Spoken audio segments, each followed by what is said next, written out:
Hello and welcome back to the channel. Thank you for joining me in another of my wonderful interviews. Now, one of the things that we've been talking about over the last, 14 months or so that I've been running this sort of iteration of my channel is, of course, teaching children.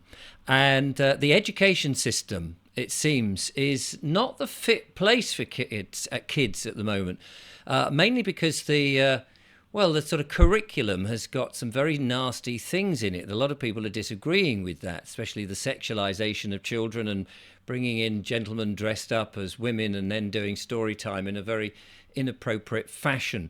And many parents have spoken to me and said, I'm a bit nervous about it, like to take my kids out of school. And I visited Hope Sussex here in East Sussex, where they have an alternative type of school. So is the education system fit for purpose? Or, like my sister did in the 90s, which I thought at the time was a bit bonkers, should we be taking the kids out of school and actually teaching them ourselves, like I suppose our people used to do 150, 200 and plus years ago? Well, to help me through this is Emily, who is a full-time homeschooling mum who is developing ideas for other homeschoolers and modules for that. Emily joins me now. Hello, Emily. Hello, thank you for having me. It's lovely to have you on. Now, you are a young mum. I don't know how many children you've got that you're educating at home. I've got three, Oh, blimey. So this must be fairly full time for you. very full time, yes. Yeah, they're very So young. are they? So, well, thank you for giving up some time. I notice they're not running around at the moment, causing mayhem and chaos, which I know young minds, eager young minds do. Let's just start, shall we, at the decision process. What made you decide not to go down what normal people, let's say, for the sake of argument, are doing by sending their kids to school for 6 hours a day? Well, there was quite a lot to the decision. It had been something that had been starting. So my eldest daughter, who's now 7, was attending our local preschool, which was attached to the school. So that's from sort of 3 years old. She was in their nursery sort of setting they had attached. And she was coming home with all of the phonics and the early sort of reading that they expect them to do at that age. It's become earlier and earlier. And I don't know how it came about, but I had started to read about the education in Scandinavia and particularly in Finland, who have a really strong educational results over there, but they don't start their children formally educating until they are 7 years old. And they still have fewer hours of schooling over there. They have a lot more break times, and the teachers are far more highly regarded. And I think in terms of their training and their salary than over in England. And it just sort of made sense to me, a lot of what they were doing. And so I decided initially to apply for a flexi schooling place, having learned a bit about flexi schooling to my school. They were the first school that we were the first to have applied for that. And we had seen other schools that were doing that. And we got accepted on a trial basis with the school, which was really good and forward thinking of them to do at the time, having not So, had so anybody just else. to, I've not heard this term before. So what is flexi schooling? So flexi schooling, I can't give you the exact figures that do it across the country, but it's in a way of educating your child partly in a school setting and partly out of school. So it is down to the discretion of the head teacher. So it's not something that they have to legally accept. But I suppose, like flexible working, it's something that you can have a conversation with the head teacher at school and decide whether that's something that they are happy to do. And it might be that they have 4 days in school and 1 day out, or 2 days. It can vary depending on the head teacher. And is that just for primary school, or would that also go for secondary school? That can be either.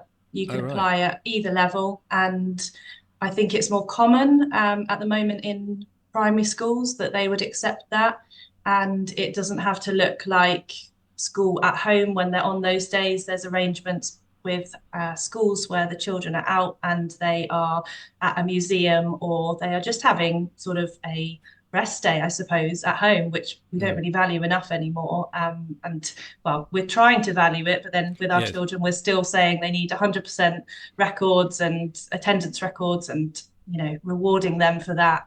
But I think for a lot of children, school is quite an intense environment, and they need that space as well. So yeah, it doesn't have to be that they are learning the curriculum at home, as long as there is a form of education and they are, keeping up with what the school expectations are and the head teacher has agreed it.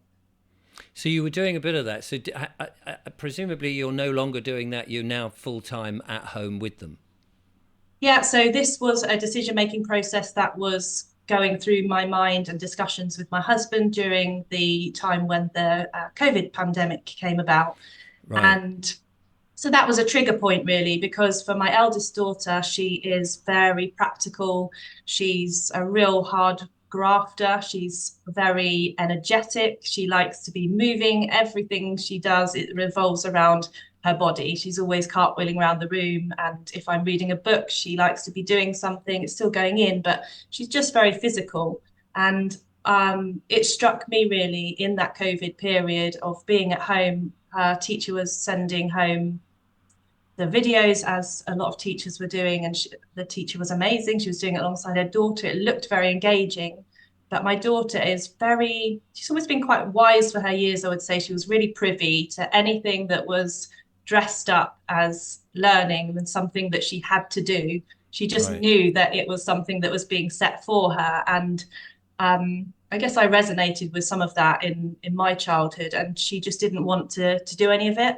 But then she was learning in so many other ways, and so I just decided to go for a full deschooling after noticing the way she was learning and wanting to continue a bit of that. And I thought if I got into the school process, I'd probably get very sort of sucked into all of the school and her with her friends, and maybe I wouldn't be so bold as to make that decision to come out. So I decided to fully deregister her. And it was also a bolt on, I suppose, of a lifestyle choice during the pandemic. My dad, he's fine now, but got diagnosed with a bowel tumor. And I think your perspective on everything just gets thrown in those moments. And Mm. it made me reevaluate everything about time and how we spent that and what that looked like in their sort of future and education. You mentioned just now about rest time for the kids, and I remember when comparing the bringing up of my three kids to my sister's three kids, which we did sort of at the same time, although in different parts of the country. And she was homeschooling all the time, full time, and mine went through the conventional process. And I remember having problems with the teachers who were expecting the kids to continually work, because I had a thing about homework. They were going to school and then they were expected to do hours and hours at home. And my kids, well, certainly my youngest, he was not academic in any way. And I just felt this was an infringement. And you would have debates with the teachers, and they said, no, this is how it is, and you can't do it, you've got to do it, blah, blah, blah. Which, of course, I could see the detrimental effect on my son. And I thought, this is bonkers. When can the kids actually be kids? You know, when can they do the things they like instead of being more and more institutionalized? And I realized after they'd finished their schooling that the system wasn't working for everyone, and there does seem to be this one size fits all. And I think you sort of just alluded to that. So people watching this may well be in the same boat as you and thinking, well, I'm not sure my kids really fit in, and I know that's the case with Julia, my partner.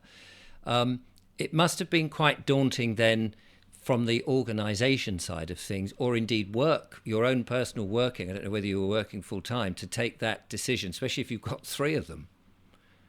Yeah, I was thrust into it in a sense of life situations at the time. I'd been in a over 10 years sales career as a sales manager with a healthy salary, and took a voluntary redundancy while I'd just had my third baby. So life was completely thrown up in the air. But I think alongside that diagnosis of my dad and just the COVID coming about and that time of just demonstrating to me really how life could just be thrown up in one moment, and it just was empowering enough for me to think differently about what we wanted to do and look at the situation a bit differently.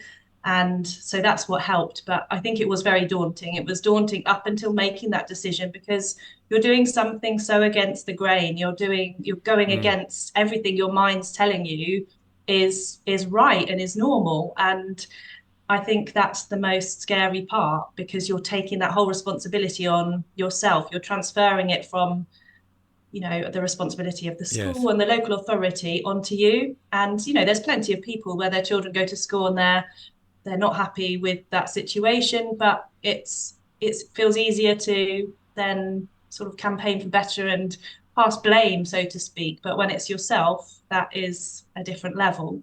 So those things definitely came into it. And I think the first year was quite a big learning process in unraveling lots of that, my own Yes. education and my own thoughts and beliefs, because that, yeah, going against the grain in any sense of life can be tricky, can't it? Well, absolutely, and I remember, of course, I'm referring back to my sister's time because things have moved on a lot, and we spoke just before we recorded, and you said, "Oh, it was quite brave back then to do what she did," and it was because she was constantly in communication, not by choice with the authorities, but also friends and family were sort of going, "Do you think you're doing the right thing?" So let me ask you then, on both those fronts. First, friends and family, what was their opinion? Because I think things are a bit more relaxed now. But what was it like dealing with authority, who perhaps aren't so keen for people to do this?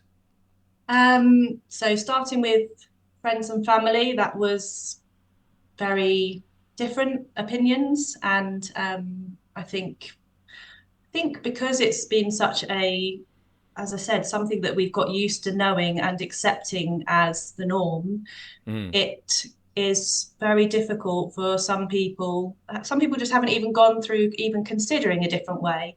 And that's fair enough. I think my mind's always been one to look at different opportunities, different paths, different ways of doing things. And so that's kind of normal for me. I think there some people really just trust in and accept and are happy with, we're all different, what is sort of set out for us.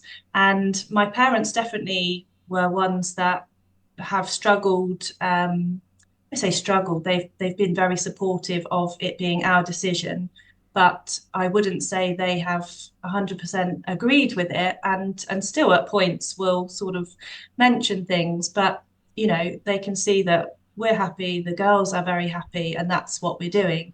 Um, I think a lot of people are intrigued. There's so many people that are considering it for themselves. I think even in the stats, I was reading that every 1 in 100 children in England are now home educated. And Really? at the end of last summer term, there was 97,000 children in England home educated, and that's up 11,000 children from the beginning of 2023. And I think to me, that just shows that there's an unrest. There is Yes. for a whole load of different reasons. There is an unrest in the system, and parents are feeling either the need or having or the choice for personal circumstances to bring their children out of school. So that's friends and family and all of that and the influences that you will have, which of course, and I see that with Julia and again reactions with her parents because they went through it. And in fact, with Julia's case, her mum was a teacher, so there's a lot of sort of feeling that, oh, are you qualified? Are you up to it? Is it this all this sort of stuff? But what about the technical side of it, dealing with authorities? Because that's, I think, where people can really feel, oh, is this right to do? I feel, what am I expected to do, and what demands can they make on the way I bring up my own children? Yeah.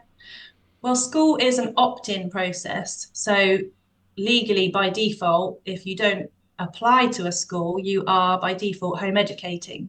So we're Right. opting in when we send our children to school. It is legal. We're able to do it. And not everyone still knows that it is an option, and particularly No, like that's the likes of that. I mean, that's breastfeeding. very interesting that you say that because, again, people are just sort of following like the same school of fish that just go in one direction, and you're not realizing actually there is a choice. Yeah, and I think that's what I'm really passionate about is parents understanding that there is a choice. There are other ways. I think it's coming a long way, and certainly since the times of the COVID time where people had to work at home and now have a much better work-life balance and flexible working has become more of a thing in the workplace. I really feel passionate about it becoming more flexible with education. I think people are realizing that the knowledge and the information and experiences aren't all in a school building now. They can go far Mm. beyond that. And so, yeah, I think that there's much more of an appetite to have a diverse sort of learning experience. But not many people, as you said, are aware of that and what they can do and fear the local authorities. And the local authorities do have an investment in understanding that a child is having an education. So the parents are not required by law to submit proof that they're home educating, but the duty is on them as of the Education Act of 1996, just reading to ensure I get the words right, and Right. to ensure that their child receives an efficient, full-time education suitable to their age, ability, and aptitude, and to any special educational needs that they may have either by regular attendance at school or otherwise, and otherwise is the inclusion of home education. So So that's as that's long, quite there's quite a few subjective words in there because what do you call adequate, and what do you, this is the thing, it's very difficult to define what is um, anything specific in all of that, which hopefully gives a lot of leeway for parents. it does, and I think even the time frame isn't defined as well. So a full-time education in the law that hasn't legally been defined. So that looks Mm. very, very different for a lot of home educating families. Some do what we call school at home, so they will have their children at home, but be following either the national curriculum or another curriculum. You can buy a lot of curriculums online. And some people will follow a very much more child-centered education, and it's known as unschooling or some radical unschooling in the home education world, which is more centered around a child following their interests and their curiosities and having a bit of a freer learning experience, I would say. And children in and of themselves are sponges. I mean, what always surprises me is when somebody will say about a child, oh, my child's not very intelligent, or something like that in passing, and you think, and he might be, say, 5, and you think, hold on, this child has learnt to walk, he has learnt a language, he can communicate, he can do tumbles and things like that. You're telling me that your child is not intelligent? I don't think so. I think that child is incredibly intelligent. You do all these things by 5, and they're so eager to learn, and it seems to me that if you've got the right environment and you've piqued their interests, they'll absorb so much. Yeah. And I think that's what we've lost is that trust. And the curriculum's really new. I mean, it's not been around for many years in the whole Mm, scheme of life.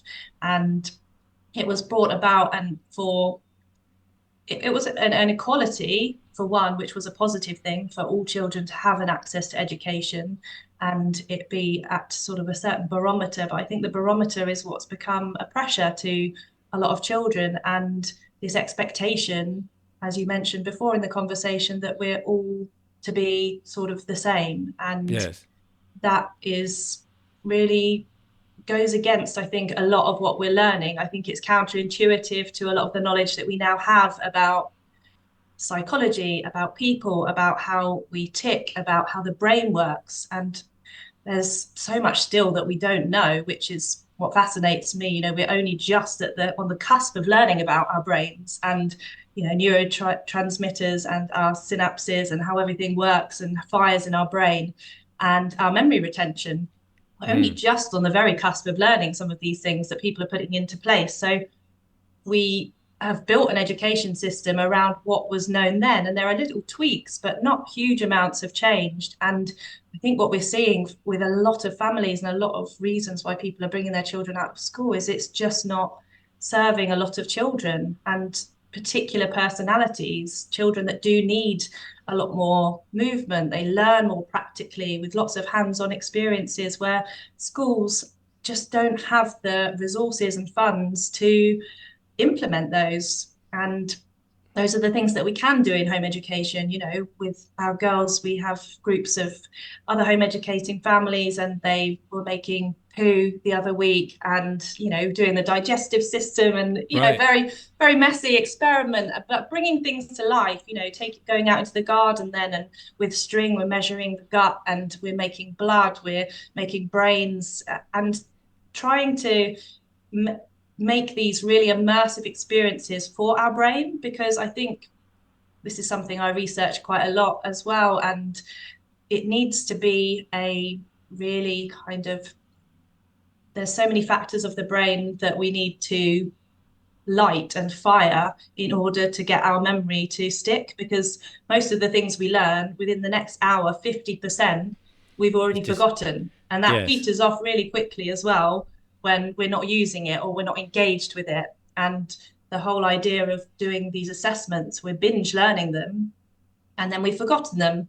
And I Yes. think a lot of people fear home educating because they think, how could I do it?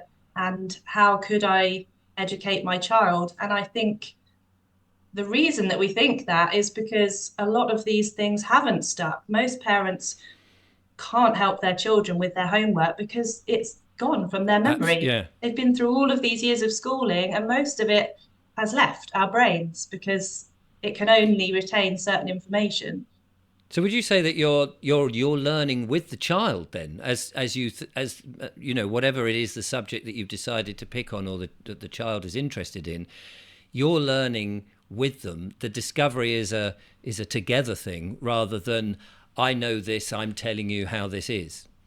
Oh, absolutely. And I think the first book that I actually read was by John Holt, and you'll be able to find his books because he was very much about a very kind of natural education for children and not the lack of tell. I think nobody in life really wants to be told and No. feel that they're being told what to do or how to do something.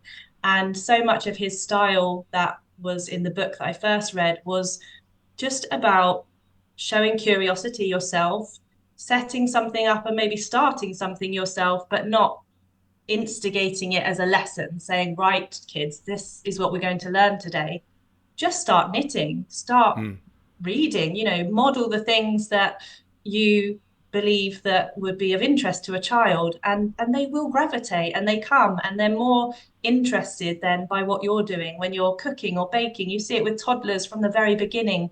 They want to help you dust, they want to help you cleaning and doing the washing. And I don't think that changes. I think what changes is when we move from that stage of them just being involved and naturally playing to, right, kids, this is what you've got to learn on this day, on this time. And actually, you've got no say in it. They Mm. don't get a say really until they get to their GCSE period, by which point, and I speak from my own experience, I felt like most of the stuffing had gone out of me then. I didn't really know who I was, what really I was interested in, because it, as we said at the beginning, I didn't have time, to spend on those things. The things I did enjoy in class, I'd be doing and really get into, and then of course half an hour into it, time's up. Now we're doing the next subject, and then you're snapped out of your flow. And what I love about home education is you can keep a child fully in that flow. Yes. I mean, I remember seeing a video by Alan Watts, and he was talking about the separation of children from the real world in terms of we give children toys that represent the real things. Like, so they might have a toy cooker and they Yeah. play with that, but actually what they really want to do is to cook with the mum and dad and be in the real world, not this sort of pseudo world that they're being subjected to. And you can see that parents sort of go, oh, but if you play with hot pots and pans, you'll burn yourself. Better to have these plastic things over here, which are artificial. And I thought that was a very interesting thing. That's not to say that you don't buy yourself, your kids any toys and things, but that you welcome them into the real world, as you said, with the dusting and taking part and being part of life and experiencing life. Because school doesn't really teach you very many life skills. It's got its very separate subjects, as you explained. Is that part of what you're doing as a home educator? Yes, I really believe in that. And you've only got to look at children very young from other countries that live very differently to us, that are cooking from a young age, using knives, and back to sort of basics that we were once doing in those hunter-gatherer sort of Mm. environments. And they're going out really young and learning these things. And I think it's more helpful with children to take them through these processes with real things, as you said, in a timely way. So you're understanding where your child is at and the maturity of them, which, a parent being with them most of the time normally understands where they're at with that. So if they're going to start by using knives, for example, are they in the right frame of mind at that point? If they're having Yes. a tantrum or whatever, it's not the right time. But yeah, starting with actually using the equipment, and it might be a blunter knife, but rather than just a plastic one, for example, we did start with actual knives with our children when we believed that it was the right time. We were always there, and they've been around the cooker with us, and we've got a log burner fire which hasn't got a guard or anything on, but it's a process of educating them Mm. on what's safe, what and the hazards around that, so they're growing familiar with that rather than not having that explanation and then just touching it one day. I think that was something that we felt was more important, was that we were there around the hazards to explain them in the right time that they were ready for. So you're empowering them as well, and building up their confidence. One of the things I found remarkable at the time, comparing my kids with my sisters, was just how confident they were in asking questions, which ordinarily, once they've been to school, it's like, oh, I just want to sort of do my own thing, and you'd say, what was school like today? And it's like, yeah, it was all right. And you get these sort of very empty phrases back from them, which told you nothing.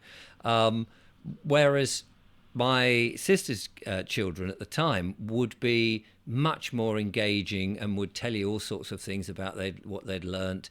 But they had no fear in asking any adult, why does that do that, or how does that go out? That presumably is a similar experience?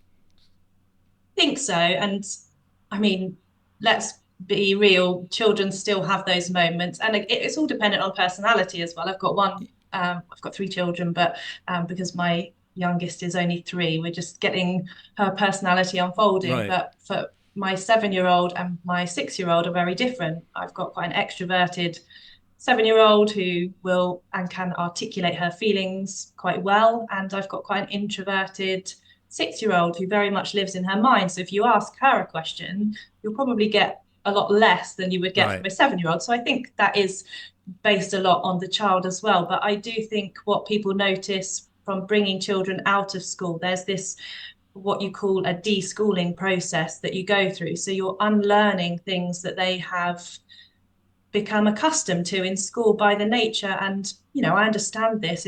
I have three children, and when they're trying to do things, it's and all asking questions, that's difficult enough. Teachers have to have an element of crowd control with 30 children, so that's Yes, why of they course. require them to ask when they go to the bathroom, and they've got set times for things and needing to be quiet in certain situations. But I think by being in that environment, children do get used to raising their hand to ask a question and waiting for certain times. And I'm not saying that we should just interrupt people. We have respect in our family as well. But I think what children realize when they come out of school and around adults more is it's not so much this authority level. They Right. are feeling more of a comfort to speak to any adult that they come across because they are out in the real world more. They are conversing with a lot more adults on a day-to-day basis. And there's a bit more of an equality. And I do believe in that because I think when you're with children all of the time, you we don't give them enough credit, is what I think is I think children know a lot about themselves from a really early age. They can be very wise. My 7-year-old has got so much wisdom and puts me in my place sometimes when I'm Yes. saying something. And you think, they've got a lot to offer that we don't give them enough credit for. And we've come away from that a bit. And it's come from not long ago, at the time of children are to be seen and not heard. We're only Mm. still unraveling from that. That's not far off from my parents and my grandparents' generation, where children were sort of their opinions and their voice wasn't able to be heard and or was Yes. only at specific times. So children are now realizing that they do have a place in this world, and it's not until they get to adulthood that they can unleash that they've got a lot to give even in their little bodies. You mentioned deschooling, and that's something that if a child has been in school for a certain time, as you explain, you've got to sort of try and unlearn that. Could you just unpack that for the audience who might have, say, kids of 10, 12, 13 who think, oh, they've just gone into senior school or secondary education, whatever they call it these days, and the child is perhaps obviously not integrating or is unhappy there, and they think, right, okay, we'll pull that kid out. Do you go straight into, right, okay, you're not in school, but now this is a carbon copy of school, but at home? What is deschooling? And I guess it's obviously going to change for each individual child. Mm. I think everything's so circumstantial. It's depending what are the reasons that they are taking their child out of school? Is Mm, is it bullying? Is it some form of mental health? Is the environment not working? Maybe it is a personal choice of the parent.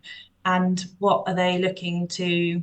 What is their goal in taking them out of school? I think if it is to completely detach from that environment in some way, if they have been through a difficult experience in their school setting and they want to come away from that, my suggestion and my understanding that the best course of action is to have a period of time where they completely come away from everything about school, even if at some stage they want to go back to a level of structure. I think for both the parent and the child, that would be quite a major life event, really, by the time they've got to secondary school to then come out of that, because again, it's something that we've conformed to and got used to going to. So deschooling is a period of time, and it's there's no set time that you do it. It would be longer for a child that's been in school for that long. So mm, it's about building connection with your child again. It's they might uh, if they've been through a lot of anxiety or a difficult time, then they just need some space to rest and mm. to find peace and happiness in their body again, and sort of reset. It's a form of detoxing, I suppose, like you Right, would if you're yeah, dieting. You're coming away from that situation that may not have worked and that has left them with, you know, some difficult feeling in some way. And that may take a few weeks, it may take a few months, it might even take a year. But what parents find is that process is really important in order to then start again. Because yes. And if ease they've them, got I a suppose, ease them into the new normal, as it were, as they Yeah, say. because even if it's been with peers that they've had issues with or teachers, I think when we experience any negative situation in life, we can then attach all of that negativity onto that whole situation. And so Right. if all of that is encompassing school, you want to leave that behind, because they might then attach that again if you go straight into learning at home. And some will find that children will still want to be doing bits of learning and things like that. And of course, that's fine. You're going with the flow of your child. But for some, it might just be go off to parks, have some rest, just have Yes. some time. Because you are, I mean, even a kid who hates school, for example, is still going to want to learn because it's just a natural thing. It's not like you're going, I'm not going to learn, I'm not going to do anything. Because I mean, you see kids who go on, say, computer games is obviously a very favourite thing for children, and they learn everything about the game. It's not like they've just shut themselves down to anything, but they don't think of it as a learning process that's been set by authority or that sort of thing. Yeah. Yeah, So, sorry. yeah, there's a couple of things in there. I think screen time's a really difficult one for our generation. It's Yes. definitely painted as the demon, but my brother, for instance, he's went into a career years ago before artificial intelligence was a thing and into a university degree in AI.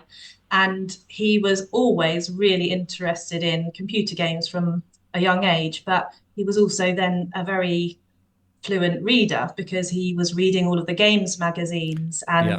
and they naturally sort of went together. And my daughter loves nature programs and snakes and watches Steve Backshall's Deadly 60, and she can give me so many facts from those programs. I think with television it's kind of like giving your child the keys to a car, and or giving starting out with driving without giving them the sort of boundaries and things in place beforehand.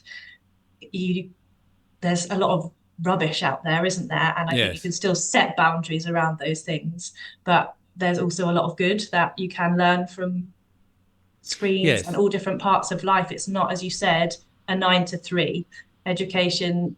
I think what happens is children do it and then they come home and parents are sat. And I know that we would have been the same as well, particularly with our children coming home. They've done a day at school, and then you're sitting going and almost having to force them, if they need to do more homework. And Yes. then there's a rebellion. You might have tears and upset, and it becomes something that is this necessity and then removes all of the enjoyment out of it. And I think that's what we've got into, is that learning is just this 9 to 3, and then there's the weekend for play.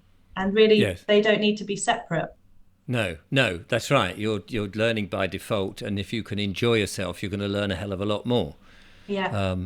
So now you were telling me before we started recording that you're working on your own sort of books or modules and things to sort of take this more forward professionally, I suppose. Can you tell us a little bit about what you're doing to develop it? So at the end of my career, I was a sales manager, and then I went into training as a coach and also a Myers-Briggs practitioner, which is all based on the theories of Carl Jung, who was a Swiss psychoanalyst and psychiatrist. That's a mouthful, isn't it? It certainly is. And he had theories about personality type, that we have unique preferences to how we approach the world. And he was the man that came up with the terms introversion and extroversion in the way a lot of us know today about what they look like and where our energies are centered. And it really fascinated me while I was in my career, and I used it, and it's very much used in the workplace for helping teams come together and for learning. And it struck me that this was really useful for children, because from a very early age, the preferences are really noticeable within children as well, at what they're gravitating to. And some of them are Right. stronger at the start. And I just found it really interesting how that could translate into a child's learning. And I think a lot of that can come into a school environment as well, where you do see these problems with some children, as we said earlier, that are more extroverted, they're more sensory in their learning. They need to be touching more things and experiencing things to learn. And so it can feel quite a stifling place to be sat at a desk for the majority of the day.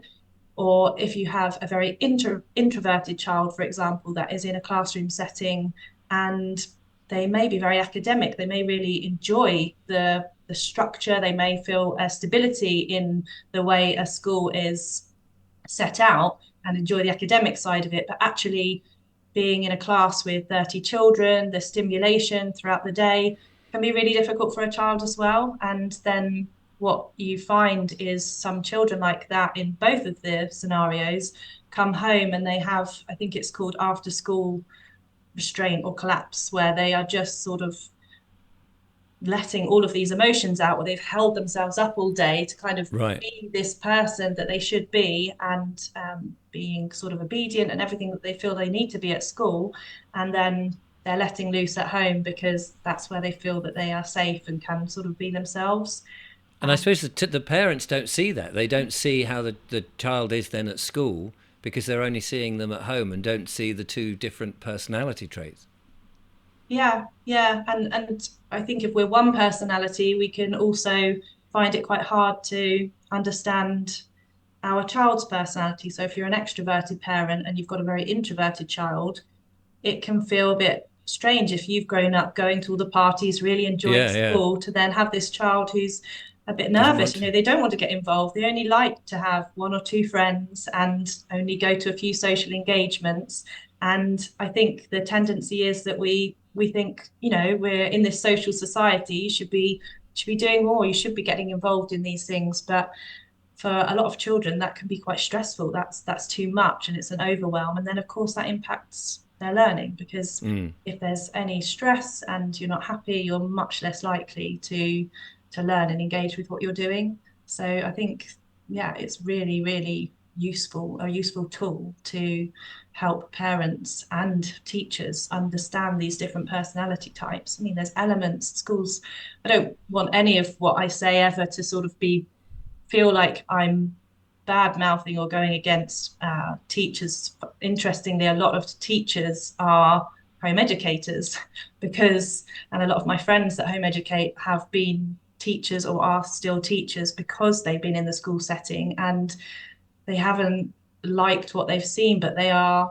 really enthusiastic, devoted, caring teachers. They are just sort of hands are tied on what they can Yes, do. They are and very presumably much, that's why they went into teaching in the first place because they wanted to deal with children or be with children in terms yeah, of helping, and then yeah. maybe not found it's the environment that works with you. So go back to your what you were doing with your modules and things, and how you were progressing to, or where you were progressing your search with Carl Jung and stuff.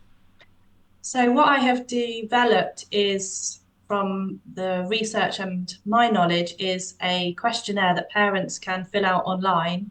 It's like a quiz that they go through different questions that will, it ends up in the result of an animal type. So it's child friendly, so children can understand it as well. And each animal type represents a personality type.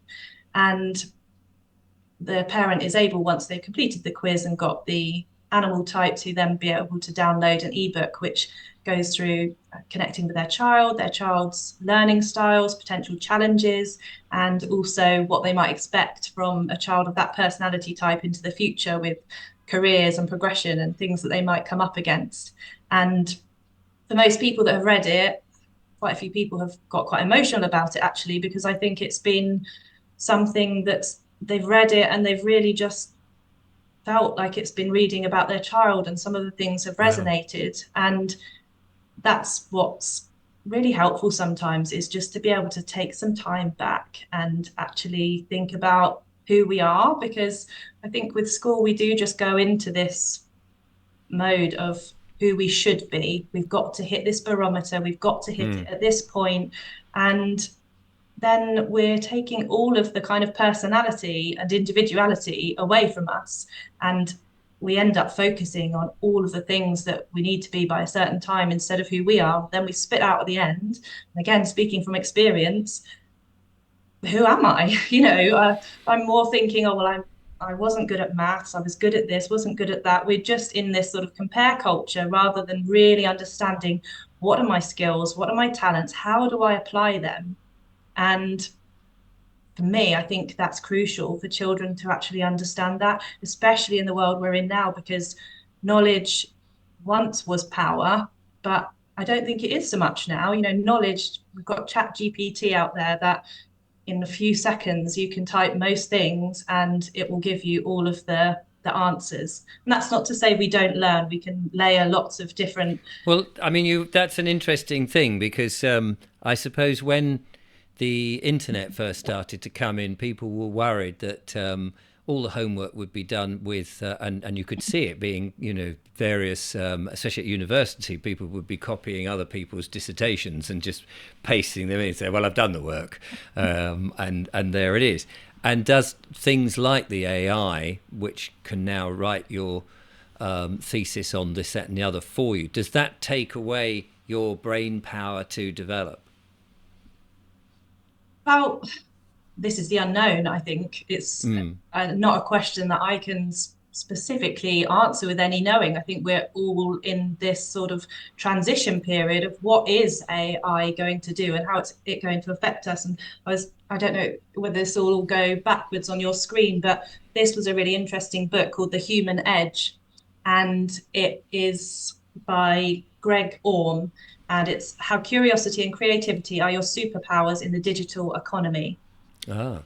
And it's just highlighting the turn with AI and our human abilities, I suppose, in this, and where a lot of the jobs are then going to be presumably extinct over time, a lot of digital jobs, accountancy, because it's able to write a lot of the script, so to speak. And much of this goes back to understanding who we are, the creativity, interpersonal relations, things that a robot essentially can't do. I think skills like being curious. We're in a world as well now where a lot of people are feeling a lot of distrust on what they're seeing. They don't know if an image they're seeing online is computer generated or real. There's the computer is able to automate your voice and mimic somebody else's. So it's almost exact.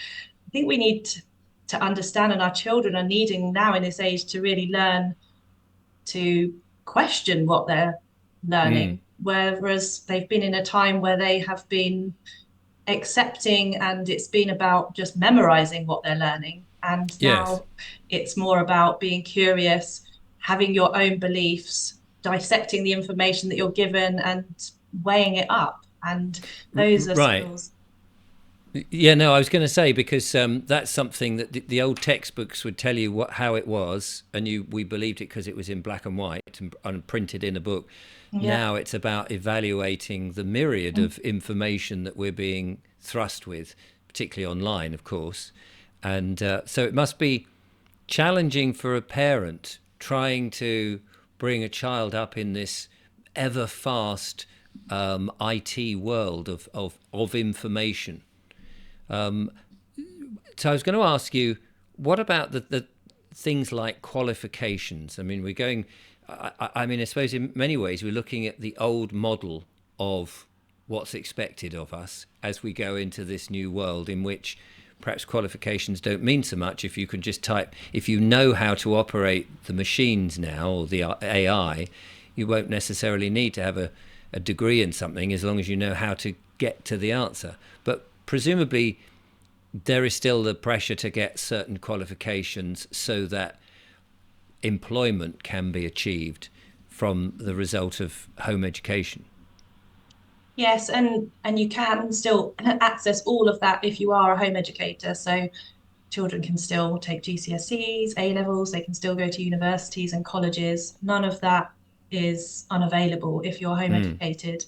I think you just have more of an option to think about what your child wants to do. They might not necessarily take 9 GCSEs, they might take 3 or 4, and they might really deep dive into those that they really like. And you're just giving them that opportunity to have time to think about their life and what success looks like to them.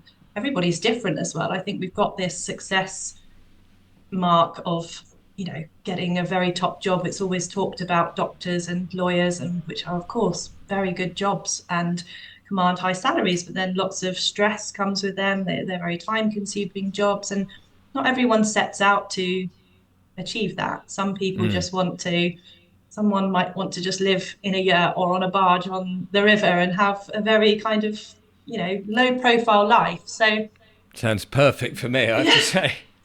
But this is it, isn't it? I think there's so much to unpick. There's so much that we feel that are the right things to do, but giving children or raising children with a mindset of a grafter mentality, I think ultimately a curiosity to learn and to enjoy learning, to realize that some things can be tough and that not everything's easy. There's sometimes to get to something they want to do. Even it starts out very young. My daughter's learning gymnastics and she's going from she's just finally learned to do a backflip the other day, which has taken a long time to get there. I think there are situations in life when we can do these things and then get to another result through going through the hard times. And sometimes we'll do things we don't want to do. But I think if they understand that process, you can apply that to anything. So a home Mm. educating child isn't any less likely to go on and want to take an exam than a school child, but they might have a kind of more intrinsic idea about what that looks like. But they can go on to do all of those, back to your question. And the only difference is that they would need to, you would normally need to pay a fee unless your child has support from the local authority and to go through, and that's like classed as an education otherwise than school. But that's the downfall, I suppose, is that then you're committing to paying for those yourself. What about the practical side? Many people may wish to educate their kids for the various reasons that we've discussed, but they may live in not the ideal accommodation. They may be in smaller places and it's impractical, or they've got work that they have to go to in order to pay the bills, which I would imagine those sort of things are going to be the big challenges that people have to do. Are there small, you sort of alluded to them earlier on, that there are smaller groups and places so you can home educate perhaps with other kids at their house and elsewhere? Yeah, I think a lot of home education is about really being resourceful. And a lot of people find when they're kind of at their rock bottom, I suppose, financially and different things, that you become more resourceful. You think more about how to do things differently to make all of your jigsaw work. And for most, home education looks like that. They're normally Mm. on one income if they are in a couple, and that's then difficult to sort of maintain. So some people, yeah, swap childcare so that then the other person is enabled to work. Um, it's doing work out of hours, around the hours of your child, and just sort of fitting things in it and cutting back a lot as well. We have gone from two very healthy salaries to one salary, and um, we have learned to, most of the things we buy are second hand, and we've stopped certain subscriptions that we used to have. We have stopped so much impulsive buying perhaps we once did, and holidays are a little bit different. I think you can make it work. I know that isn't necessarily the case for everybody, but there are ways and means. We've even considered moving further away if it meant that we could consider home educating to, a cheaper property somewhere that Mm. enables us to do that. I think if you want it enough, there are ways that you can make it happen, but the reality is it is difficult. It's not easy. It's not something that, but if you haven't got the income there, is going to come really easily, because there are those costs. Your children eat more when they're at home. Oh, They're yeah, always that's asking for snacks. Um, but there's ways to make it work. and presumably, well, I had a question then, and it's just sort of flitted out of my head. Oh yes, that's right. So presumably you are, the sacrifice that somebody might say, oh, we're having to downsize, or one person's work, is that the upside is, of course, is you're doing something which school cannot provide, and that is you're connecting with your child far, far greater than perhaps you would if they're disappearing 6 hours a day, 5 days a week, and then coming home knackered or disappearing into their room, whatever it is. You're actually learning about your child much more. Yeah, and a mum that I spoke to recently who now home educates her children, her daughter was in school for a while, and they got to a point where it wasn't working out, and then they started to consider home education. And she said to me, which really kind of resonated with me, she said that what was happening was we were never getting the best of each other, because in the morning was always a rush to get out the Yes. house, either me going to work or her going to school, and there was stress. And at the end of the day, both of us were tired, and then we'd, yeah, have to follow through with the protocol of homework and dinner and things, or after school clubs. And and then, you get to, which I did when I was working as well, you get to the weekend and you want to kind of pack in all of this stuff as well, because almost out of guilt that you've had this separation. And it always feels like life is so rushed, and Yes. you're not getting that quality time. And that's what she said, is we just weren't getting the best out of each other. I was never getting the best of her, and she wasn't getting the best of me. And I just felt that that was quite a sad thing, really, to experience that. And very true that most of I us are on think a this. lot of people are in that Yeah, same situation. yeah, Absolutely. yeah, And they don't understand their children. I guess your kids aren't at this stage, but when they go through the teens and they start to rebel a bit, if you've not understood them at that point, it'd be interesting. I can't remember what my sister said now, or if she ever said about that period, because it was a tricky period. Because they did, in the later teens, they did go to university. All of them went to university, and yet there'd been the home education, as my sister said. We just went out. We yeah, didn't structure anything. We went out to places, and the kids just asked questions, and yeah, yet they all went to university. They all got degrees in various things, and they're all doing successful things.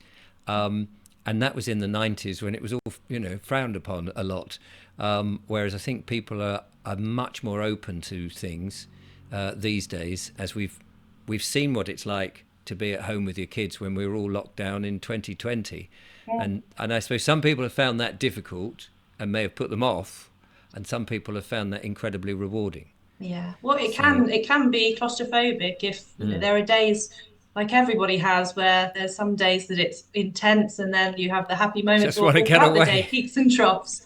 And I understand that. And I think what I would say, because I think there's a lot of people would like to have more quality time with their children, but they may not want to have that 5 days a week. And No, definitely home because education is. you do need to get away and have an adult conversation, don't you? You do. And my About children, which is where they are today, they go to a home education forest school on a Wednesday. And that's really healthy for them to have that community each week, and for me to have that time. yes. And I'm really fortunate that we're in a position to be able to do that. But I think this is where the flexi schooling comes in, because some parents, the thought of the 5 days is either, impractical in their life and with their sort of funds and resources, or just doesn't feel right. And that's okay. And Hmm. we're all different. But I think for some, they might have a Friday off of work and actually would love to have a day to go to a museum or a theme park or somewhere where it's not so busy, because in the summer holidays they're always rammed, and the prices are so much higher. Yes. And that's what you notice with home education. All of the holidays are so much cheaper, and those are the pros as part of it, because parents get such a difficult time with that. They're left with, yeah, the busiest times, which isn't suitable for a lot of children to be in the busy environments, and the really high costs. Unfairly, they ramp up the And cost. isn't it strange? You hear, in the old days, you could take your kids out on holiday, say to another country or something for a holiday, out of term time, and then now you're not supposed to do that. And the reason is, oh well, you can't do that because a week away from education is really going to affect them. And you think, well, actually, taking them away to another country or a part of this country on a caravanning holiday, tenting holiday, whatever it is an education in and of itself, Yeah, and so valuable. So I wouldn't say that schools necessarily have always got it right with their way, and I think ultimately parents know best. yeah, And well, the parents should know best, because they are ultimately responsible for their children. yeah. Where can people find out more about your stuff that they can download in your books and all of that, Emily?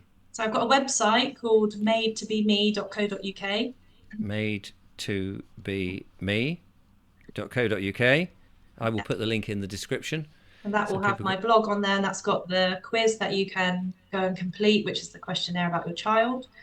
And Then I've got in the next couple of weeks, hopefully, this home education starter guide coming out, which I would have absolutely loved to have had when I started because the amount of time I invested researching, Yes. speaking to people, and I also write poetry as well. If And I know you said you wanted to read a poem. Um, so we've got time if you want to read it to end the interview with. if that's okay. Of course. So this was about my daughter, who is, I believe, would have struggled to sit in a classroom environment. And I wrote this poem called "The World Is Her Classroom." She stood there before them when they expected her to sit. The other girls sat quietly, but she didn't quite fit. As she gazed out the window, they asked themselves why this fidgety girl just would not comply. But it wasn't for rebellion or being unruly. This just wasn't her calling, where her heart was truly. She was thoughtful and loving, she endeavoured to please, but the wind called her name as it roared through the trees. It beckoned her closer to be there by its side. It blew a whisper in her ear. You belong here, don't hide. She knew it was true where she wanted to be, but life seemed mapped for her to sit still, not be free. Out of the window beside her, she saw much to explore, to make, see, and do, to sit still felt a chore. How the others managed, she didn't quite know. She felt trapped and restricted, not able to grow. She admired them all and what they could achieve, but it wasn't for her. She wanted to leave. To dance in the rain, hum tunes with the birds, she had the wildest of dreams others saw as absurd. She was practical and wise, her curiosity grew with adventures, experiences, the wonder, the new. She tried to listen to colour in the lines, reciting her numbers and letters countless times. But her soul died a little with repetitive things. It was as though someone got the scissors and clipped her wings. Perhaps though it was better to be seen and less heard, to tick all the boxes, try to follow the herd. But the wind roared out louder and said, no, not you. What may suit the many is not right for the few. The wind swept her up in a powerful twirl and said, don't be fooled. There is no better, my girl. The others watched on as she flew far from the table. Then they knew it right there. She was not wrong or less able. She was destined for life beyond those four walls. She spoke hoot to the owls and howled with the wolves. Like every seed planted, environment is key, and she was never destined to grow far from the trees. The world is her classroom. There's everything right there, with fire in her belly and the wind in her hair. Oh, that's lovely. That's very lovely. And more of your poetry is on your blog, is it? It is, yeah. I've got a book coming out in the next couple of months as well. Oh, congratulations. How Thank you. exciting. We'll go. It's yes, absolutely. It's not enough just to educate three children as well, but poetry and all the modules and various other things and keeping your blog up to date. Blimey. So madetobeme.co.uk, where you can find out more about Emily and what she is doing in home education, and the book that will be coming out. So do check that back in a few weeks' time. A sort of a guide at the beginning, I guess, which will Yeah. be fantastic. Emily, thank you so much for talking to us, and I You. hope it has those people who are just starting that journey or thinking about that journey have got something from it. I'm sure they have. And thank you for reading that delightful poem. Thank you very much. It's been great, Richard. Thank you. Thank you. So there we are, ladies and gentlemen. Do check out Emily's website. I will be back, of course, with more monologues and wonderful guests. In the meantime, thank you for watching. And from Emily and I, till next time, goodbye.